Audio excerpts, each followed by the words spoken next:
तो परम पूज्य श्री स्वामी जी महाराज के श्रीअंग सेवा में रहता होगा, दर्शन से जीवन पवित्र हो जाए।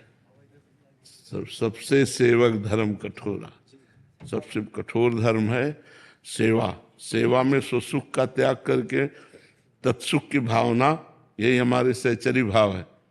सुख वासना का त्याग करके तत्सुख भावना में तन्मय होना, और इसका प्रारंभ यही जगत से होता है। सुख देवे को चावचित सब सोहित निष्काम, या सुधर्म हरिवंश को नाम गिरा विश्राम। सुख देवे को, प्रत्येक प्राणी को, और फिर प्रत्येक प्राणी की बात अलग है, महापुरुषों को सुख देने की बात, ये तो भगवान की विशिष्ट कृपा होती है जिस पर उसी को ये सौभाग्य प्राप्त होता है। आपने श्री स्वामी जी की अंग सेवा की तो बहुत बड़ी सौभाग्य। सेवा तो महाराज संत ही करते हैं, जीव क्या करेगा। हाँ, पर कभी भगवान सौभाग्य देते हैं और बल देते हैं, कृपा करते हैं, तो सेवा की योग्यता प्रदान कर देते हैं। भजन तो प्रायः भाग्य से ही होता है, लेकिन सेवा शब्द एक अलग महत्व प्रकट कर देती है। सेवा में सुख वांछा का और देहाभिमान का नाश स्वाभाविक हो जाता है, क्योंकि स्वामी की आज्ञा पर तत्पर रहना है ना। और भजन करते करते हो सकता है कई जन्म लगे देहाभिमान नाश के लिए। देह भाव का जो नाश है बहुत कठिन है। चाहे वेदांत दर्शन कंठस्थ हो जाए तो भी देह भाव का नाश नहीं होता। देह भाव का नाश होना ये बहुत कठिन बात है। और सेवा एक ऐसा धर्म है कि ये देह भाव नाश स्वाभाविक कर देता है। इसीलिए गुरुपद पंकज सेवा तीसरी भक्ति अमान, मान रहित होकर, तो मान रहित, मान का शब्द देह भाव से आता है। देह भाव रहित होकर के सुख वांछा का त्याग करके जो सेवा करते हैं, उन्हें जो ज्ञान प्राप्त होता है वो वेदांत पढ़ने से नहीं होता। इसीलिए लिखा है, नायमात्मा प्रवचने न लभ्या न मेधया न बहुना श्रुतेन। न बहुत प्रवचन करने वाले को आत्मबोध होता है, न बहुत बुद्धिमान को होता है, न बहुत सुनने वाले को होता है। आत्मा जिसे वर्ण करती है, तो वर्ण करने का तात्पर्य गुरु, आत्मस्वरूप गुरुदेव जिस पर कृपा करके सेवा में ले लें तो बोध अपने आप अंदर ही प्रारंभ हो जाता है। वो त्रोटकाचार्य जी भगवान शंकराचार्य जी की सेवा में रहते थे, शरीर सेवा में। तो कभी जैसे वेदांत दर्शन की चर्चा हो रही तो बैठते नहीं थे, वो शरीर व्यवस्था में लगे रहते थे। तो एक दिन भगवान शंकराचार्य जी स्नान करके गंगा जी से आए, तो वो भगवान शंकराचार्य जी के वस्त्र प्रक्षालन कर रहे थे, लंगोटी वस्त्र आदि। तो उनमें से एक शिष्य ने कहा, भगवान इस सूत्र को व्याख्या करके समझा दीजिए। तो उन्होंने कहा कि त्रोटक भी आ जाए, त्रोटकाचार्य जी के लिए कहा। तो सब हंस दिए, क्योंकि वो कभी बैठते ही नहीं थे वेदांत चर्चा में। वो शरीर सेवा में लगे रहते हैं, फलमनिया करना है, ये करना है, वस्त्र धोना है, ये।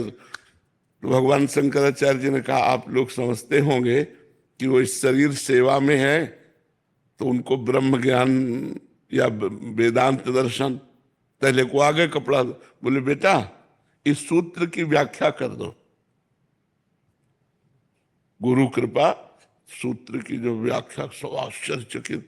तब गुरु महिमा, जो महापुरुषों की शरीर सेवा करता है उसको जो बोध होता है वो पढ़ने लिखने से नहीं होता। पढ़ने लिखने से प्रवचन हो सकता है, लेकिन बोध, तत्व ज्ञान हो सकता है, लेकिन तत्व बोध ये अलग चीज है।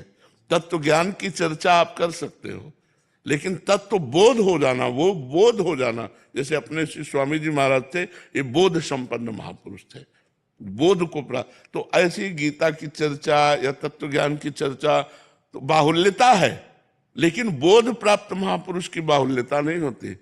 वो शताब्दियों में कभी एक ऐसे प्रकट होते हैं, जैसे पूज्यपाद श्री उड़िया बाबा जी महाराज, श्री शरणानंद जी महाराज, पूज्य श्री जयदयाल जी महाराज, पूज्य भाई जी महाराज, पूज्य बाबा, ये सब शताब्दियों में प्रकट होने वाले महापुरुष हैं, जो बोध संपन्न महापुरुष है। और इनकी सेवा का तात्पर्य है अमोघस्य, महासंगस्तु दुर्लभो, लेकिन अगम्य हो। अगर निर्वाह कर ले जाए सेवा का तो अमोघस्य, निश्चित भगवत तत्व का बोध हो जाए, निश्चित भगवत प्राप्ति हो जाए। वैसे पहले दर्शन हुए हैं, पहले दर्शन ये है, क्योंकि दर्शन नाम से तो मुझे परिचय नहीं था, लेकिन रूप देखा तो मुझे लगा कि पहले दर्शन हो चुके हैं। हाँ, अभी कल साधकों ने कहा था, हाँ, श्याम सखा जी ने। हाँ, कि आपके दर्शन के लिए तो हम भी लालायित थे कि स्वामी जी के जो अंग सेवा में रहे तो दर्शन करें। तो अभी दर्शन से अनुभव हुआ कि हम पहले दर्शन कर चुके हैं, कहीं कर चुके हैं, चाहे हितधाम में हो। हितधाम में जी। साधक संजीवनी के विषय में महाराज जी ने आपने कहा ना स्वामी जी का स्वरूप है, तो स्वामी जी ने भी ये बात कही। एक बार महाराज जी कहीं से कार्यक्रम करके जाने लगे जी तो एक बालिका रोने लगी संतों के वियोग में, बिछड़त एक प्राण हर ले जैसी बात। जी जी तो महाराज जी बोले तेरे पास साधक संजीवनी है क्या? जी अरे हाँ। तो बोले वो मेरा स्वरूप है, आप- फिर मैं तुम्हारे पास नहीं हूँ। जी बिल्कुल तो जी बिल्कुल। इसीलिए हम प्रायः जब सत्संग में एकांतिक में कोई ऐसा प्रश्न आता है तो हम कह देते हैं कि व्याख्या गीता जी की तो बहुत महापुरुषों ने की है, आद्य गुरु भगवान शंकराचार्य से लेकर अभी तक बहुत महापुरुषों ने की, लेकिन जो स्वामी जी ने हृदय खोलकर सहज सरल शब्दों में किया है। अगर आप गीता समझना चाहते हो, साधना समझना चाहते हो, सिद्धांत समझना चाहते हो, वेदांत समझना चाहते हो, तो साधक संजीवनी मूर्तिमान स्वामी जी का स्वरूप वांगमय स्वरूप है। है? वीडियो भी आया हुआ हाँ, जो वीडियो खूब देखा लोगों ने। है, दिखा के आपने। तो स्वामी जी ने जो धरोहर दी हम साधकों को वो अमूल्य है, क्योंकि महापुरुषों ने व्याख्या की, कहीं बहुत विद्वता पूर्वक की है तो कहीं बहुत घुमा के की।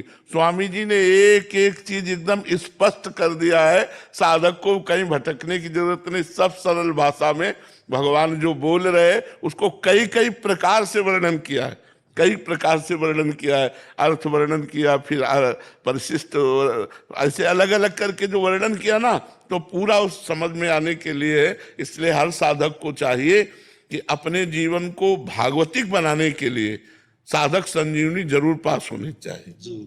एक श्लोक चाहे रोज पढ़े, एक श्लोक पढ़ करके उसकी व्याख्या का मनन करे और आचरण में उतारे तो भगवत प्राप्ति निश्चित है। जी समर्थ है साधक संजीवनी भगवत प्राप्ति कराने में, समर्थ है। ये हमारा अनुभव है। हाँ, हमारा अनुभव है कि समर्थ है वो। कहीं और ग्रंथों में ना अगर जाए तो पूर्णता है इसमें, और जाए तो मना नहीं है,